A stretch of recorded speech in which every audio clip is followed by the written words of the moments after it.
காட்டிட்டவும் அற்புத பாதங்கள் எனக்கு முன்னே செல்வதால் எனக்கில்ல கவலை.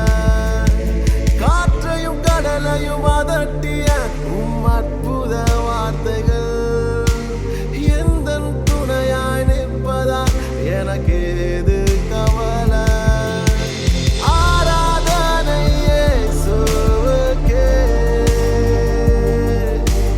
ஆராதனை இயேசுவுக்கே, ஆராதனை இயேசுவுக்கே,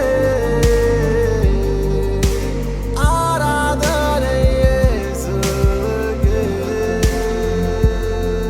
நீர் சொன்னால் போதும் செய்வேன், நீர் காட்டும் வழியில் நடப்பேன், உம் பாதம் ஒன்றே பிடிப்பேன் என் அன்பு இயேசுவே. நீர் சொன்னால் போதும் செய்வேன், நீர் காட்டும் வழியில் நடப்பேன், உம் பாதம் ஒன்றே பிடிப்பேன் என் அன்பு இயேசுவே.